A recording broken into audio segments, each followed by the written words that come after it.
Yang pertama saya ingin ke Pak Hidayat dulu. Pertanyaan pertama saya, Pak. Ini apa? Keputusan ini terkesan pemerintah mengambil keputusan sepihak. Apa di luar alasan sudah disampaikan tadi, yaitu soal pandemi, soal masih dikhawatirkannya COVID. Pandangan Pak Hidayat Nur Wahid, kenapa ini diambil pemerintah Pak Hidayat, sementara pemerintah Arab Saudi belum memutuskan apapun? Silakan Pak Hidayat Nur Wahid. Baik, terima kasih. Ya, Assalamualaikum warahmatullahi wabarakatuh. Waalaikumsalam warahmatullahi wabarakatuh. Kalau pertanyaannya begitu, harusnya diberikan pertanyaan itu ke pemerintah, Bang. Saya kan bukan pemerintah. Apa alasan pemerintah? Ya pemerintah dong yang jawab, masa kita yang jawab. Saya kan dari PKS yang oposisi, ya, bukan jubirnya pemerintah. Gitu. Tapi di Komisi 8 menjadi mitra daripada agama, Kementerian Agama untuk bahas masalah ini. Dan dalam rapat tertutup, kan Pak Yusuf sudah memberikan keberatan akan diambil keputusan terkait dengan pembatalan keberangkatan kalau usaha maksimal dari pihak pemerintah Indonesia belum dilakukan, kalau belum ada keputusan dari pihak Arab Saudi. Kami tidak mendukungnya pengumuman tersebut karena usaha maksimal belum dilakukan, dan memang pihak ya, karena memang yang melakukan pengumuman adalah pihak Indonesia. Ini berbeda dengan haji tahun yang lalu. Haji tahun yang lalu Indonesia juga mengumumkan tidak memberangkatkan jemaah haji, tapi posisinya jelas. Waktu itu Saudi juga memang dalam posisi tidak membuka haji untuk luar Saudi, begitu ya. Tapi kalau untuk tahun ini kan posisi Saudi jelas. Pada akhir Ramadan yang lalu, pihak Saudi sudah mengumumkan bahwa Saudi akan membuka haji tahun 2021, sebagian untuk jemaah haji dari dalam negeri Saudi, 15.000 orang, dan untuk jemaah haji dari luar negeri Saudi jumlahnya 45.000 orang. Sebutkan juga tentang syarat-syarat untuk keberangkatan haji dan lain sebagainya. Nah, ini kan Saudi sudah mengumumkan adanya kemungkinan itu. Tetapi itu diekspos oleh Saudi, tiba-tiba pihak Indonesia melakukan sepihak. Dalam rapat Kementerian Agama dengan kami di Komisi 8, sesungguhnya sudah dibahas juga tentang beragam skenario. Skenario misalnya kalau yang akan diizinkan berangkat nanti 50% saja sudah disiapkan, atau hanya saja sudah disiapkan, atau bahkan 5% saja sudah disiapkan. Itu sudah dibahas, Bang. Kalau 5% yang diizinkan oleh Saudi misalnya, itu kan berarti dari 210.000 kuota haji Saudi, berarti kan 5%-nya sekitar, lihat sih 11.000 orang lah gitu ya. 11.000 orang, itu kan sangat bisa dikerjakan dan tidak memerlukan persiapan yang panjang dan waktu yang panjang. 11.000 orang itu bisa bisa diberangkatkan dalam 3 hari, itu sudah selesai itu. Dan tidak memerlukan persiapan yang rumit-rumit, karena ya beberapa PT travel umroh haji saja sudah bisa menyelenggarakan dan tanpa ada kesulitan apapun bila akan diserahkan pada mereka. Jadi sesungguhnya yang dilakukan pemerintah kemarin membayangkan seolah-olah semuanya masih harus seperti kalau reguler, jumlah jemaah hajinya sangat besar sehingga memerlukan persiapan sangat panjang, sangat banyak, waktunya semakin mendekat, makin pendek, dan karenanya ya tidak bisa dikerjakan karena waktunya sudah melampaui, karenanya dibuatlah pengumuman itu. Padahal kan kita tadi sudah bahas ada skenario 5%. Kalau sekarang 5% itu kan berarti hanya tadi 11.000 jemaah. 11.000 jemaah itu masih berada dalam range yang diumumkan oleh pihak Saudi bahwa Saudi akan memberikan kuota 45.000 orang non Saudi Arabia, termasuk yang terakhir Indonesia. Kalau Indonesia misalnya dapat, let's see, katakanlah dapat 10.000 misalnya, atau bahkan saja misalnya, itu kan amat sangat bisa dilaksanakan tanpa waktu yang panjang. Lihat Malaysia.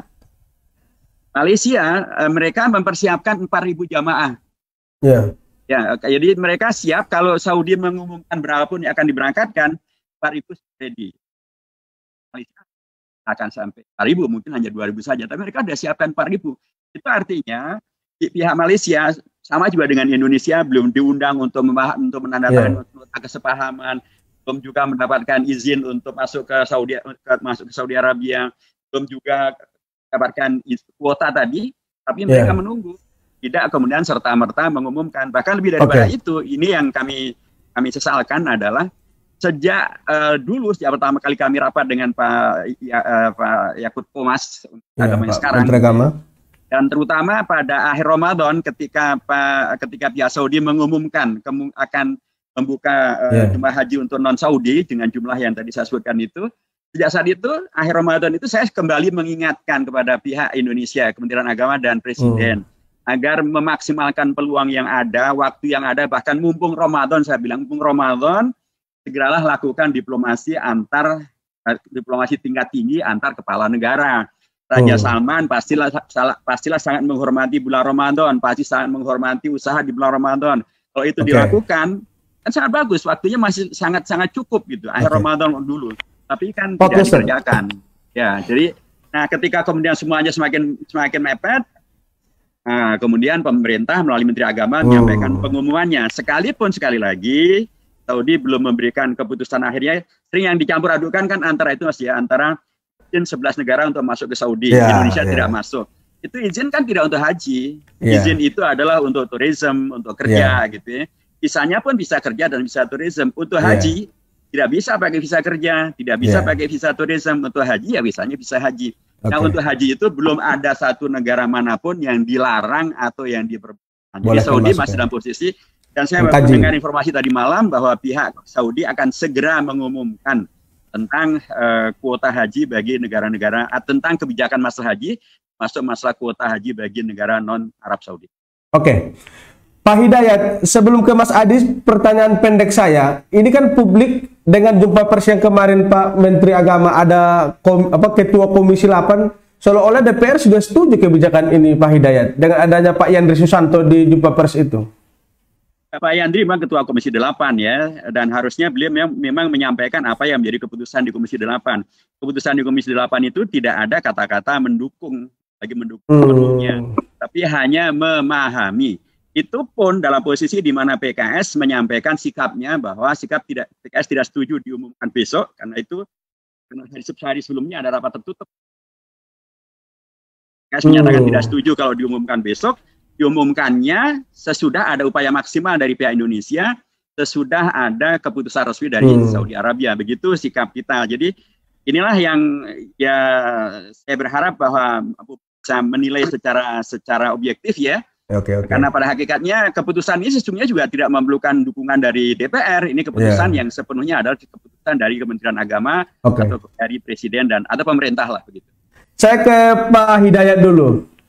Pak Hidayat, Pak Ustadz Hidayat Nur Wahid, pertanyaan selanjutnya kepada Ustadz soal sebenarnya ada nggak Ustadz alasan di luar pandemi ini kenapa kira-kira pemerintah membatalkan? Tapi yang lebih detail lagi yang seperti yang disampaikan Ustadz tadi, bagaimana tiba-tiba kalau benar-benar kita dapat kuota, apa masukan PKS ke pemerintah gitu? Apakah dibuat kebijakan baru? Silakan Ustadz.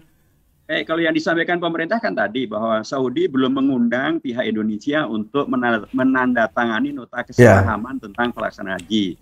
Itu kalau pada tingkat yang normal memang selalu dilakukan demikian, karena kan melibatkan ratusan ribu jamaah ya, dan itu pastilah memerlukan pengaturan yang lebih rigid, lebih rinci, sehingga semuanya bisa teratasi masalah-masalah yang mungkin akan muncul. Tapi kan kita tahu ini kondisinya kondisi yang dalam tanda kutip tidak normal gitu ya, sehingga kemudian dan apalagi Saudi sudah menyampaikan kalaupun akan menerima jamaah dari non-Saudi itu jumlahnya hanya 45.000. 45.000 itu akan dibagi ke seluruhnya begitu ya, tentu dengan pertimbangan Saudi terkait dengan masalah-masalah COVID-19 dan lain sebagainya. Dan saya Indonesia kalaupun dapat ya sekitar antara 1.500 sampai 10.000. 10.000 maksimalnya ya? Maksimal 10.000 ya, karena Indonesia dapat 10.000 kan berarti dapat hampir 25% gitu ya. Iya. Yang sangat besar. Nah, terus yang berikutnya juga pihak Indonesia akan mengatakan bahwa pihak Saudi belum mengumumkan tentang kuotanya berapa. Ya itu dijadikan sebagai alasan mengapa segera diumumkan, karena mereka membayangkan bahwa jumlahnya sangat besar sehingga harus ada persiapan yang banyak, memerlukan waktu. Nah, karena Saudi belum mengumumkan, sementara di Indonesia sudah nunggu-nunggu, daripada kemudian dibuatlah pengumuman. Padahal tadi kan saya sampaikan, sudah dibahas juga di Panja Panitia Kerja di Komisi 8 dengan pemerintah, sampai pada tingkat 5%. Kalau 5% itu kan berarti sebenarnya kita sudah siap juga dengan bila nanti akan diberangkatkan adalah hanya 5%. 5% dari kuota haji Indonesia 210.000, itu kan sekitar 11.000. Apalagi kalau kurang daripada 11.000, itu akan semakin mungkin lagi. Jadi kalau misalnya nanti kemudian Saudi memberikan izin bagi Indonesia atau kuota bagi Indonesia kata 10.000, apa yang kami usulkan, berangkat saja. Karena kalau yang tadi disampaikan oleh Bung Adi Masardi, itu memang penyewaan hotel sebelum Ramadan itu kalau normal jumlah jemaah hajinya sampai ratusan ribu. Kalau jumlah jemaah haji hanya 45.000, ya hotelnya pada kosong lah. Kan nggak ada yang isi hotel itu kan, jadi langsung bisa diisi gitu. Dan apalagi Indonesia kan juga sudah mempunyai kenalan lama ya, tadi disampaikan oleh Bang Adi Masardi, kita ini sudah ngurus haji sudah sekian tahun gitu ya. Itu karenanya sudah terbangun lah komunikasi dengan pihak-pihak pengelola hotel di sana. Jadi kalau misalnya diputuskan 10.000, cepat sekali bisa langsung diisi itu. Jadi ada satu hal lagi yang sesungguhnya bisa dipakai Indonesia untuk negosiasi dan atau lobby diplomasi kepada Saudi Arabia. Ketika Saudi mengumumkan pada akhir Ramadan yang lalu, itu kan mereka mempersyaratkan bahwa jemaah haji itu sudah divaksin dengan vaksin yang diakui oleh Saudi Arabia. Pada waktu itu yang diakui oleh Saudi Arabia hanya 4 kan, Johnson & Johnson, Moderna, AstraZeneca, dan Pfizer. Nah waktu itu Sinovac kan tidak diakui oleh WHO atau belum diakui oleh WHO karenanya tidak diakui oleh Saudi Arabia. Nah belakangan kan WHO sudah menyampaikan pengakuannya dan atau persetujuannya terhadap Sinovac begitu kan. Nah ini kan bisa disampaikan kepada pihak Saudi Arabia bahwa jemaah haji di Indonesia sudah divaksin dengan Sinovac. Dan Sinovac sudah diakui oleh WHO dan karenanya itu menjadi peluang untuk kemudian Indonesia bisa diizinkan atau mendapatkan kuota untuk berangkat haji ke Saudi Arabia. Saya ada juga desakan nih Pak Ustadz Hidayat nih, yaitu soal DPR membentuk pansus untuk dana haji ini. Karena memang permasalahan sudah dibatalkan soal dana ini. Pak Hidayat, silakan Pak Hidayat Nur Wahid. Ya baik, sebagai usulan tentu baik sekali ya, karena memang ini adalah masalah yang sangat terkait dengan rakyat banyak, dan sangat terhubung juga dengan tugas daripada DPR untuk mengawasi, juga untuk membuat undang-undang, dan juga untuk merubah undang-undang. Dan karenanya pembentukan pansus itu satu hal yang sangat masuk akal dan sangat rasional untuk dibentuk.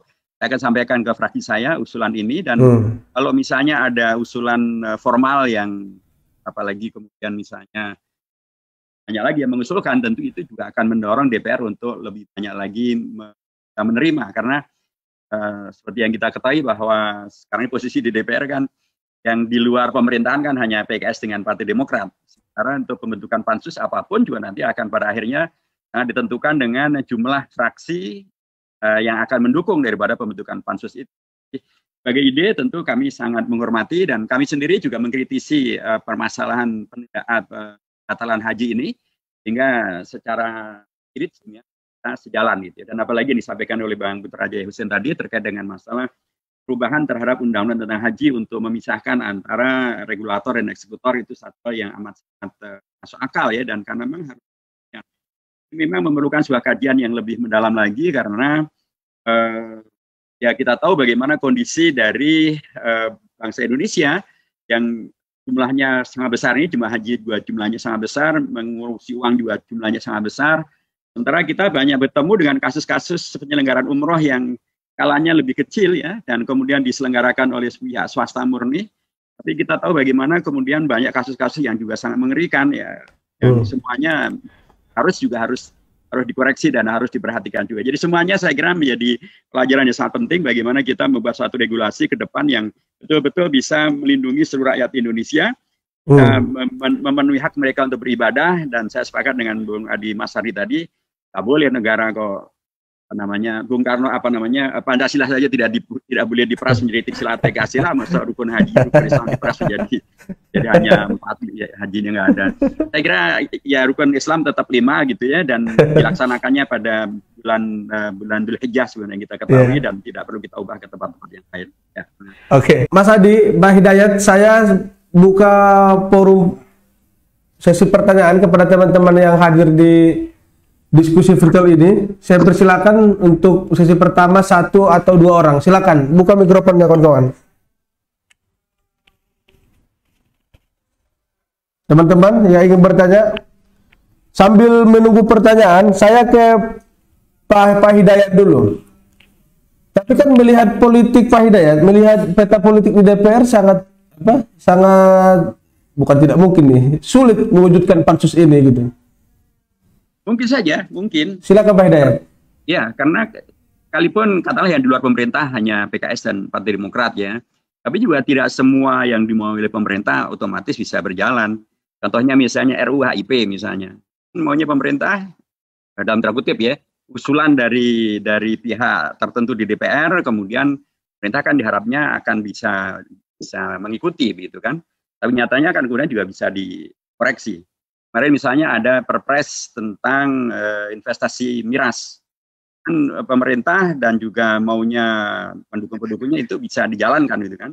Kan kita tolak dan kemudian akhirnya kan bisa dibatalkan. Begitu seterusnya. Jadi kalau kemudian sikap kita di DPR yang menolak itu kemudian juga didukung oleh publik dan juga melakukan penolakan secara terbuka, menyampaikan aspirasinya secara terbuka, dan kemudian dengan rasionalitas yang kuat begitu ya, dan dengan solusi juga yang baik, terbukti kok banyak hal yang juga bisa kita wujudkan. Sekalipun memang kalau jumlah kita lebih banyak ya akan lebih lagi untuk luluskan adanya pansus haji sebagaimana yang tadi disampaikan oleh Bang.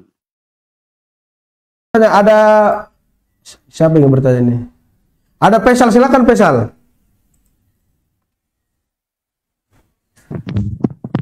Langsung saja ke pertanyaannya, ke siapa dan pertanyaannya apa? Singkat saja.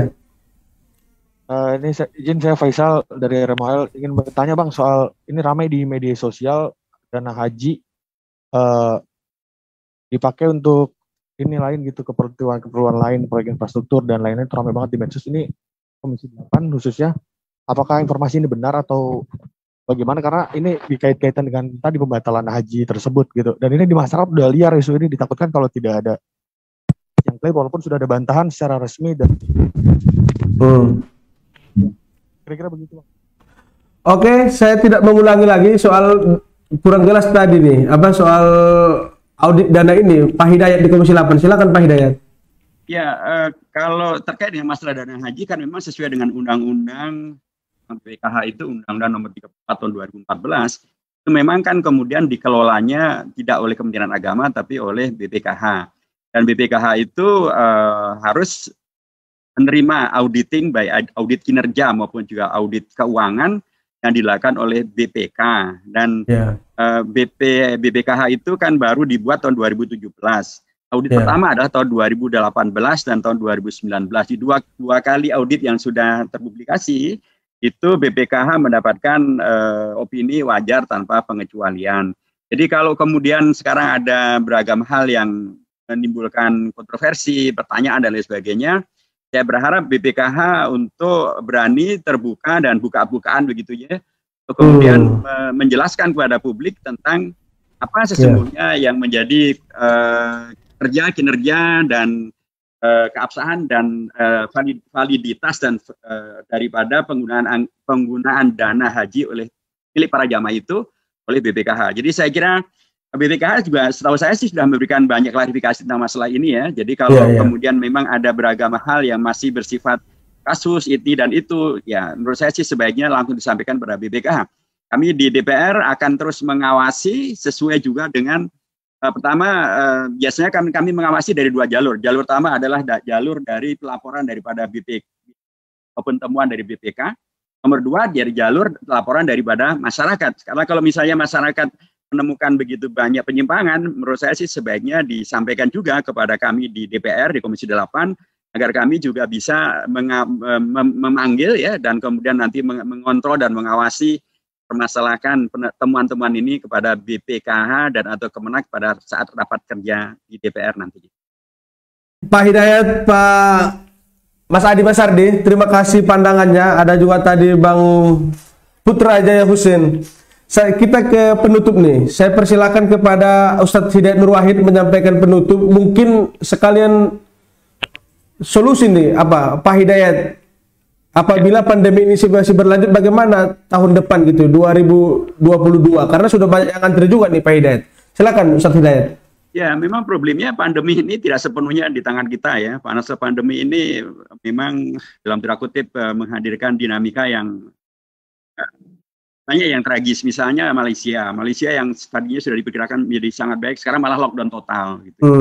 Kudus yang sebelumnya kita tidak dengar ada masalah apapun, sekarang malah demikian, dalam tanda kutip, rumah sakitnya sudah tidak ada yang mampu dan kewalahan, dan kemudian dioper ke Semarang atau ke Boyolali. Jadi memang ini kondisi yang ya saya yakin tidak bisa diprediksi secara matematis, dan karena kondisinya kita tidak tahu apa yang akan terjadi di tahun-tahun yang akan datang. Jadi menurut saya tetap penting adanya, tadi yang diingatkan oleh Bang Adi tadi, bagaimana pemerintah membangun kepercayaan di tengah masyarakat, sehingga apapun yang nanti akan diputuskan itu bisa dimengerti, bisa dipahami. Bagaimana cara itu bisa dibangun?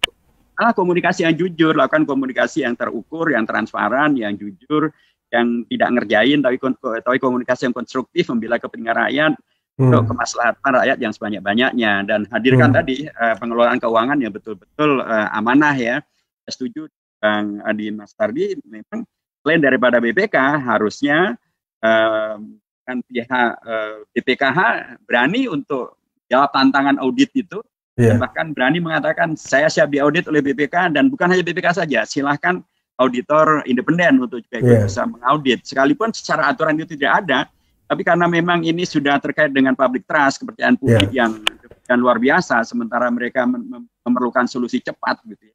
Menurut saya sih yang paling baik memang segera BPKH menyambut tantangan itu dan meminta kepada BPK untuk segera melakukan audit, dan kepada auditor independen untuk juga ikut terlibat melakukan auditing dengan track record bahwa mereka 2 kali wajah tanpa pengecualian, saya kira.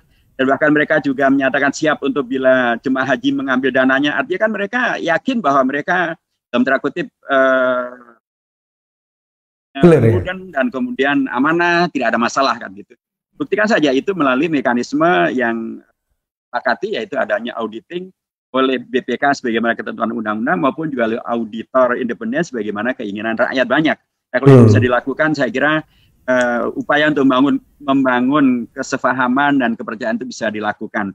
Dan juga saya sepakat bahwa mestinya juga ada komunikasi selain dengan pihak Saudi Arabia, supaya kemudian bisa menghadirkan solusi yang bahwa kepada yang menenteramkan para jamaah ini. Tapi juga penting untuk mengkomunikasikan hal semacam ini kepada para pimpinan ormas-ormas agama Islam, karena ini secara umum kan yang dirujuk adalah para pimpinan ormas-ormas Islam. Nah, bagaimana itu dikomunikasikan? Tentu bukan dikomunikasikan dalam pendekatan mendikte, dalam pendekatan menseragamkan pendapat dan atau apalagi harus mengikuti apa yang diinginkan pemerintah. Tapi pemerintah mendengar dari para tokoh pimpinan ormas-ormas Islam ini, jadi bagaimana sebaiknya ini. Dan kalau pemerintah mendengarkan dari pimpinan ormas-ormas Islam, terutama NU yang tadi disampaikan oleh Pak Adi Mas Ardi, juga Muhammadiyah dan lain-lain sebagainya. Saya kira pada ujung akhirnya nanti akan bisa diketemukan ya jalan tengah tentang bagaimana penyelesaian masalah ini. Tetapi yang jelas memang karena haji ini terkait dengan Saudi Arabia, mau tidak mau ya, tradisi yang sudah baik, ukhuwah Islamiyah, ukhuwah Basyariyah, ukhuwah Tarikhiyah yang sudah sangat historik ini harusnya memang dirawat dengan yang sebaik-baiknya. Tapi kalau kemudian kondisinya menghadirkan sampai Duta Besar Saudi Arabia membuat surat ke Ketua DPR, ya bukan ke MPR ya, tadi Anda sebut di depan ke MPR, ke Ketua DPR, itu memang ya menurut saya ada masalah. Bagaimana mungkin kemudian tinggi di DPR membuat pernyataan yang dalam tanda kutip tidak sesuai dengan apa yang menjadi kebijakan di Saudi Arabia dan dirasa menyudutkan Saudi Arabia begitu, dan tentu itu adalah satu hal yang penting untuk harusnya segera diklarifikasi ya. Kemudian luar negeri juga bertemu dengan pihak Saudi Arabia juga kemudian segera menyampaikan secara terbuka. Ya segeralah dibangun komunikasi langsung dengan pihak Raja Salman. Kalau menurut saya sih masih sangat mungkin ya, Pak Jokowi kan dan bahkan disampaikan oleh Pak Dubes bahwa Pak Jokowi punya hubungan yang sangat spesial dengan Salman maupun juga dengan putra mahkota Salman.